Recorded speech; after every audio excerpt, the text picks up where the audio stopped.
Hello and welcome to Bharat the India.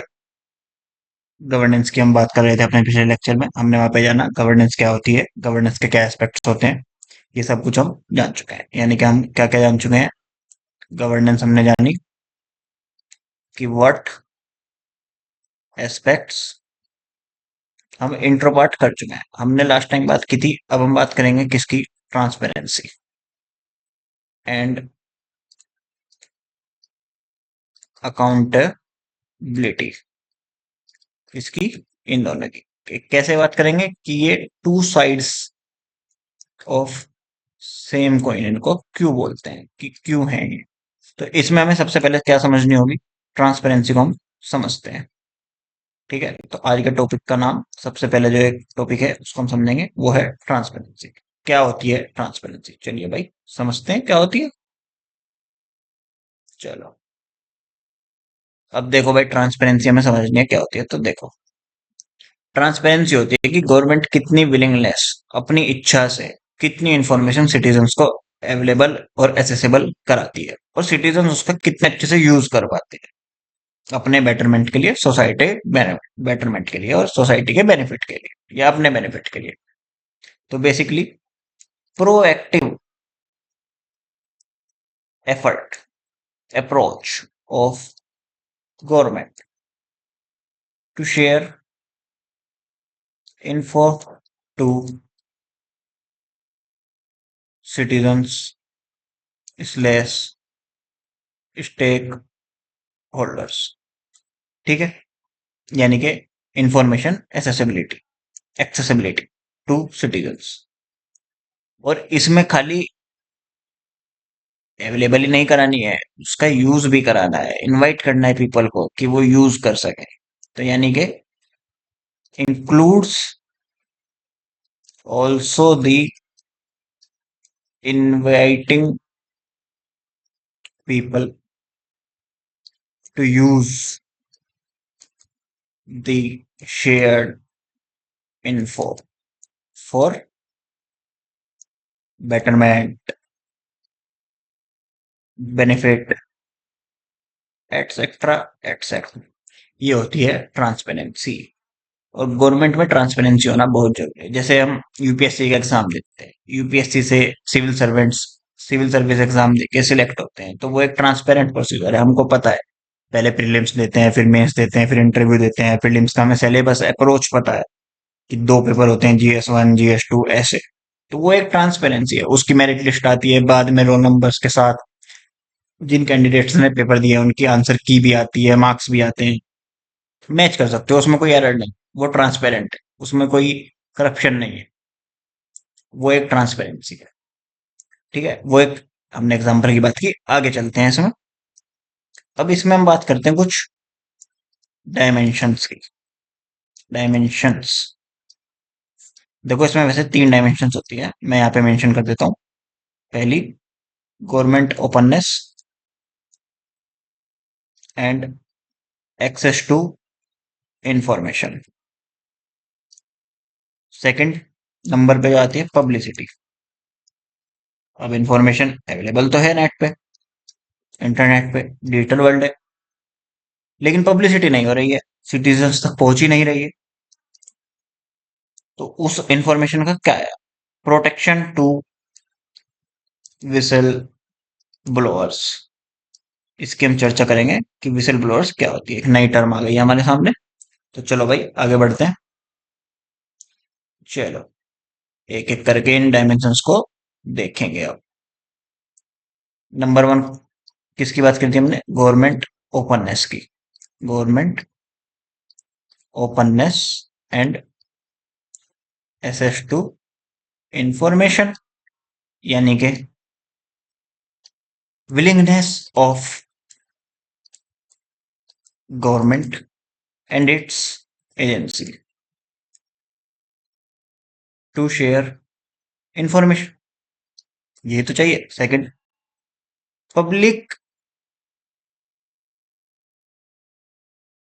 Extent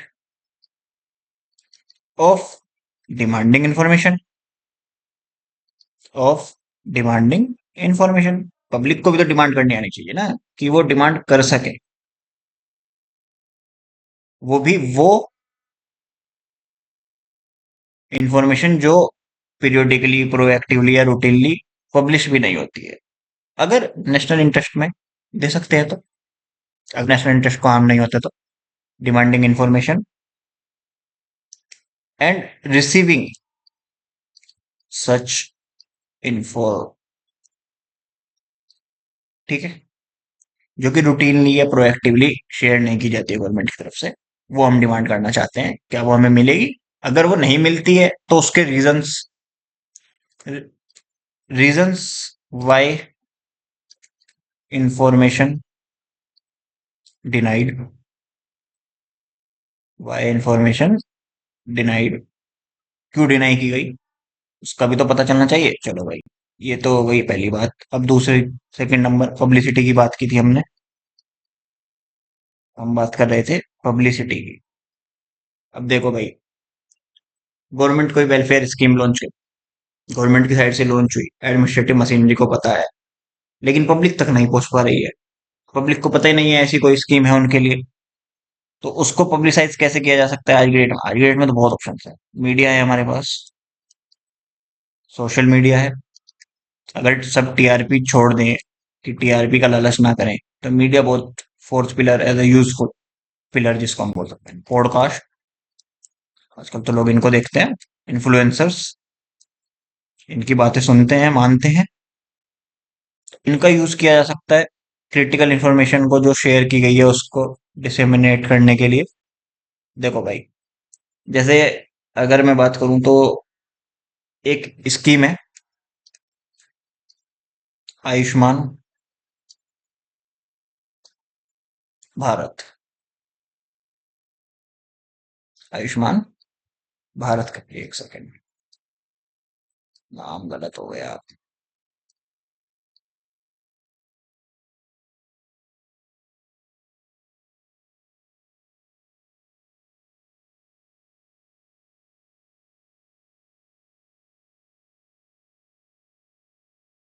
हम बात कर रहे थे किसकी? एक स्कीम है आयुष्मान भारत। ये क्या स्कीम है? Health care assurance scheme, health care assurance. किसको देना है हेल्थ केयर एश्योरेंस? फैमिलीज को, 5 लाख रुपए का। अर्बन में भी है और रूरल में भी है। किसको है? जो डिप्राइव्ड है, to deprive ones, to deprive ones. Eligibility criteria भी पब्लिक में है, एलिजिबिलिटी क्राइटेरिया भी पता है कि कौन कौन ले सकता है, क्या क्या उसके लिए चाहिए। पेपरलेस एंड कैशलेस एश्योरेंस है। इसमें जो, जब आप अप्लाई करते हो उससे पहले की भी डिजीज, अगर आप किसी को है, प्री डिजीज कोई है किसी को, तो वो भी इंक्लूड होती है इसके इलाज में। क्या दिया जाता है इसमें? सेकेंडरी एंड टर्शरी केयर इसके तहत दी जा रही है। तो ये एक स्कीम है जिसकी नॉलेज पब्लिक सेक्टर में है, पब्लिक को है कि कैसे कैसे इसको यूज किया जा सकता है। ऐसी बहुत सारी स्कीम्स हैं, मैं तो एक जनरल एग्जांपल लिया आपके सामने। तो ये पता होना चाहिए कि कोई स्कीम क्यों लॉन्च हुई, उसका पर्पज क्या है, यानी कि पब्लिसिटी में हमें क्या करना है। Why launch, why, when, how to use, procedure, उसके लिमिटेशंस, बेनिफिशरीज, ये सब चीजें पता होनी चाहिए कि कैसे यूज कर सकते हैं, कहाँ यूज कर सकते हैं।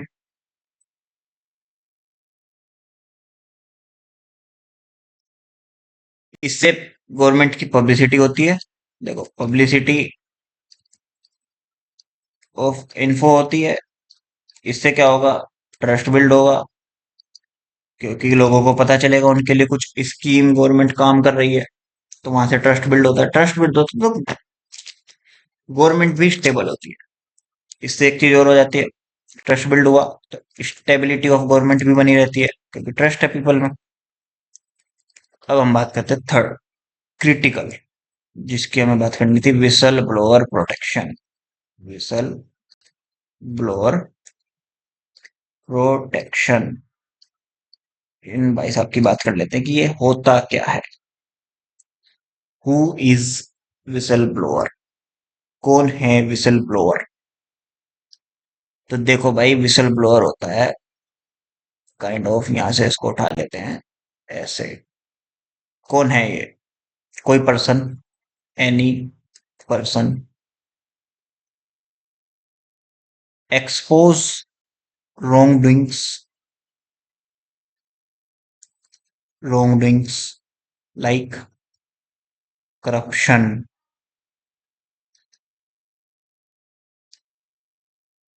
corruption, nepotism in government work, plus in government machinery, जो उनको एक्सपोज करे सिस्टम में, प्रैक्टिसेस को, विद एविडेंस हो उसके पास, एक्सपोज करता है रॉन्ग यूज को, करप्शन को, नेपोटिज्म को, प्रैक्टिसेस को, किस किस को? रॉन्ग डूइंग्स, यानी कि करप्शन, नेपोटिज्म, इसमें आपकी रॉन्ग प्रैक्टिसेस जो कि सिस्टम में प्रिवलेंट हैं, उन सभी को जो एक्सपोज करता है। अब ये पर्सन कौन हो सकता है? ये विद इन ऑर्गेनाइजेशन भी हो सकता है और आउटसाइडर भी हो सकता है, आउटसाइडर भी हो सकता है, बेनिफिशियरी भी हो सकता है ये, और ये नॉन बेनिफिशियरी भी हो सकता है।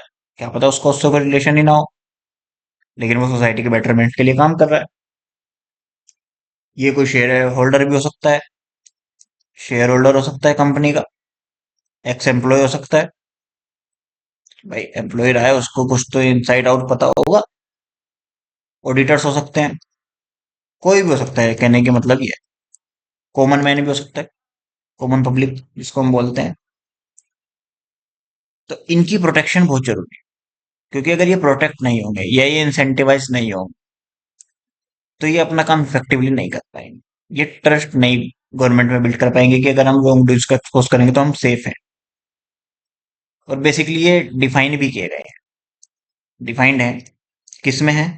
कंपनीज एक्ट ऑफ 2013, इसमें इनको डिफाइन किया जाता है कि विसल ब्लोअर होता क्या है। बेसिकली इसमें बताया जाता है, an action aimed at drawing attention, drawing attention of whom? Stakeholders, government, public, beneficiary, to instances of unethical practices. Unethical practices. किसमें? In an organization. In an organization. और बेसिकली विसल ब्लोअर एक mechanism भी है। अगर हम इसको थोड़ा अलग वे में भी समझना चाहें तो उसमें भी हम ये समझ सकते हैं कि भैया ये एक मैकेनिज्म है। Mechanism to what? mechanism receiving complaint, receive complaints of corruption, any corruption, charges ही तो लगा सकते हैं ना। उसके बाद उस पर इंक्वायरी होगी। Wilful abuse of power, authority, ठीक है, ये बात कर ली।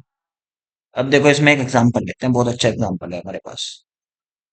सेबी का एग्जांपल लेते हैं, एक एग्जांपल लेते हैं इसके लिए। देखो इनसाइडर ट्रेडिंग होती है, आज से नहीं, बहुत टाइम से होती है, पहले से ही होती है। इनसाइडर ट्रेडिंग क्या होती है? कंपनी के बारे में क्रिटिकल इन्फो शेयर की जाती है कि ये लॉस में जाने वाली है, या ये कंपनी की ये स्कीम है, इसकी वजह से ये लॉस हो। तो insider trading basically stock market में होती है। तो सेबी को ये मैनेज करना था, सेबी का इसमें पूरा ट्रैक रहा है इसको मैनेज करने के लिए। तो सेबी ने क्या किया, इसको मैनेज करने के लिए सेबी ने इंसेंटिवाइज किया। Incentivise what? Tipping mechanism. Tipping mechanism. Tipping mechanism लाया गया। अब भाई ये क्या है, इसमें हम अवार्ड देंगे। अवार्ड क्या देंगे? Up to ₹1 crore. 1 करोड़ तक का अवार्ड देंगे हम। कब देंगे? लेजिट इन्फो होगी तब देंगे। लेजिट इन्फो आप लेके आते हो, और सक्सेसफुल एक्शन भी हो जाता है उसके बेस पे।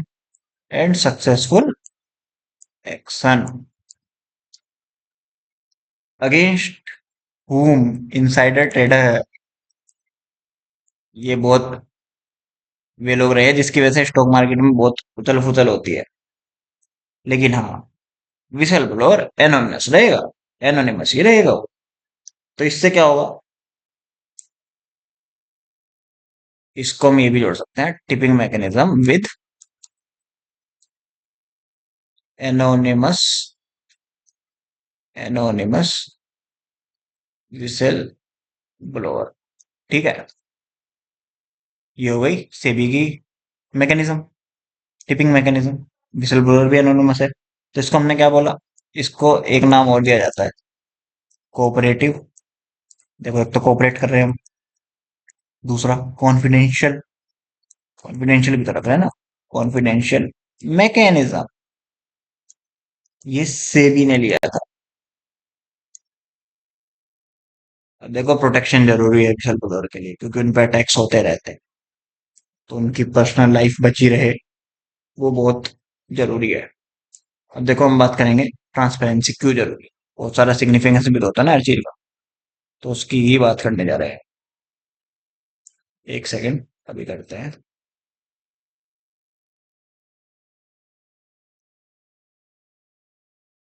एक मिनट।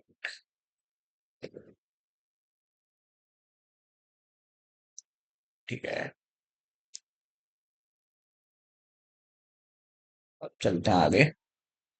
किसकी बात करनी है? देखो भाई, ट्रांसपेरेंसी समझी क्या होती है। उसमें हमने फिर देखा कि उसमें कुछ डायमेंशन है उसकी। हाँ, तो अब आगे बढ़ते हैं सिग्निफिकेंस की तरफ। सिग्निफिकेंस। देखो भाई, सिग्निफिकेंस तो होता है, अगर नहीं होता तो क्यों ट्रांसपेरेंसी की हम बात करते? एम्पावर्ड सिटीजन्स सबसे पहला है। स्पेलिंग मिस्टेक्स हो सकती है, उसको इग्नोर करना। बाकी यहाँ मैं ठीक, शायद सही समझा रहा हूँ, समझ में आ रही होगी आपके। Empowered citizens. क्यों? क्यों भाई एम्पावर्ड कैसे हो गए? क्योंकि उन्होंने इफेक्टिवली एक्सरसाइज किया अपनी voice. Effectively exercising their voice. Effectively exercise कर ली, इफेक्टिव मॉनिटरिंग भी कर ली उसकी वजह से, क्योंकि डिमांड कर रहे थे वो। ठीक है, आगे बात करते हैं। इंडिविजुअल राइट की प्रोटेक्शन भी होगी उससे। Protection of individual rights. Protection of individual rights as commoners are inform. Inform citizenry है हमारे पास, तो उनके राइट्स भी प्रोटेक्ट रहेंगे। रिड्यूस होगा, क्या होगा? पॉलिटिकल एंड एडमिनिस्ट्रेटिव करप्शन, ये भी आपका रिड्यूस होगा। टूल तो है ही गुड गवर्नेंस का।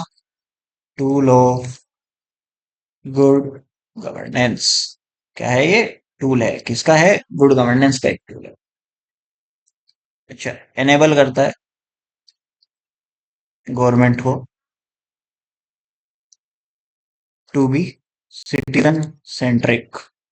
वो सिटीजन सेंट्रिक बचाएंगे। Citizen centric and service oriented. Service देंगे, बात नहीं करेंगे, वादे नहीं करेंगे झूठे झूठे जो करते हैं पॉलिटिशियंस, वो नहीं होगा, वर्क होगा।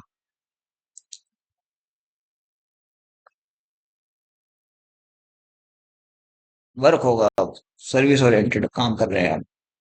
सिक्स बेसिस है अकाउंटेबिलिटी का। अकाउंटेबल जब ही तो करोगे जब आपके पास इंफॉर्मेशन होगी। अकाउंटेबल जिम्मेदार किसी को कब ठहरा पाओगे, जब आपके पास उसकी खबर होगी, इंफॉर्मेशन होगी, ट्रांसपेरेंसी होगी उसके बारे में, जब ही तो। वरना किसको पकड़ोगे। सेवन, पब्लिक ट्रस्ट बिल्ट होगा गवर्नमेंट में और गवर्नमेंट मशीनरी में। पब्लिक ट्रस्ट होगा, लेजिटिमेसी आएगी। Legitimacy in government actions. Economic growth भी होगी, पुश मिलेगा। इफेक्टिव पब्लिक सर्विस डिलीवरी होगी। इफेक्टिव पब्लिक सर्विस डिलीवरी भी होगी। इकोनॉमिक ग्रोथ को बूस्ट मिलेगा। गुड गवर्नेंस का टूल है ये तो हमने बोला ही है। इंडिविजुअल का पार्टिसिपेशन ट्रांसपेरेंसी की वजह से होगा, किसमें, इन गवर्नेंस। अभी हम आगे चर्चा करेंगे कि क्या क्या टूल्स हैं ट्रांसपेरेंसी को मेंटेन करने के लिए, ट्रांसपेरेंट गवर्नमेंट होने के लिए, ट्रांसपेरेंट गवर्नेंस होने के लिए। क्योंकि वो अकाउंटेबिलिटी में भी सेम होते हैं तो उनकी चर्चा एक साथ ही करेंगे। तो एक अच्छा कोट है, या एक नोट के साथ खत्म कर सकते हैं, वो मैं नोट यहाँ पे लिख देता हूँ ट्रांसपेरेंसी के लिए।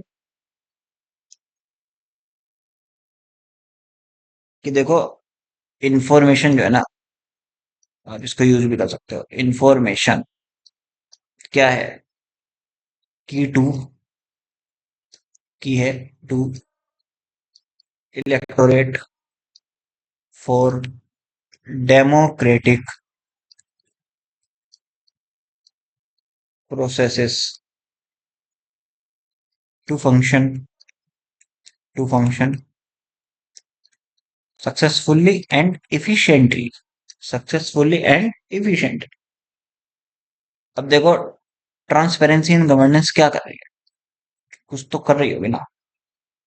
ट्रांसपेरेंसी इन गवर्नेंस एक लाइन है, ज्यादा नहीं है, क्योंकि उसके ऊपर हम चर्चा तो कर ही चुके हैं। अपहोल्ड कर रही है इसको, upholds idea of non secrecy, idea of non secrecy, non secrecy. Openness to info. Third, shaping integrity, integrity and safety of state. Critical information नहीं बताएं, लेकिन उतनी तो बताएं जितनी जरूरी है, जो बतानी चाहिए, जो जानकारी में होनी बहुत जरूरी है। कि अगर एक आईएएस ऑफिसर अपॉइंट हुआ है या उसके खिलाफ इंक्वायरी हुई है, तो क्या वो इंक्वायरी ट्रांसपेरेंट है। जो जो उसके नतीजे हैं या जो उसमें एविडेंस आए हैं वो पेश कीजिए, बताइए पब्लिक को। जब ही तो ट्रस्ट बिल्ड होगा ना। ठीक है, समझ रहे हो, ये है सिग्निफिकेंस। अब हमने किसकी बात की, ट्रांसपेरेंसी की बात की। अब मैं चाहता हूं हम किसकी बात करें। बात तो मैं चाहता हूं कि हम अकाउंटेबिलिटी की करें, लेकिन मुझे लगता है थोड़ा सा लेक्चर लंबा हो जाएगा। अगर मंजूर है तो कर लेता हूँ, वैसे तो थोड़ा सा ही है। अकाउंटेबिलिटी तो ज्यादा बड़ा टॉपिक नहीं है, कर भी सकते हैं। देख लो, कर लूं। चलो अगले लेक्चर में करते हैं, अकाउंटेबिलिटी को अच्छे से अगले लेक्चर में करेंगे। लेक्चर नंबर 3 में अकाउंटेबिलिटी पे चर्चा करेंगे, इसी को आगे बढ़ाएंगे कि वो सेम साइड कैसे है, कॉम्प्लीमेंट्री कैसे है, सप्लीमेंट्री कैसे है, ये दोनों एक दूसरे के, और उनके क्या क्या तरीके हैं, फिर उन तरीकों को अलग से समझेंगे। जैसे कुछ तरीके बता देता हूँ, राइट टू इन्फॉर्मेशन होता है, सिटीजन चार्टर होता है, उसके अलावा बहुत कुछ है। सोशल ऑडिटिंग होती है, citizen advisory board, participatory budgeting से उत्तम एक मॉडल है, उसको समझेंगे कि क्या है। पीआईएल होती है, पब्लिक इंटरेस्ट लिटिगेशन, डीबीटी है, ऐसे बहुत सारे इनिशिएटिव्स, तो उनको समझेंगे अलग अलग से आगे चल के। आज के लिए इतना ही, फिर मिलेंगे आपसे एक नई वीडियो के साथ। तब तक आप भी सुख से रहिए, हम भी सुख से रहेंगे। और लाइक सब्सक्राइब कर दीजिएगा चैनल को अगर समझ में आया आपके।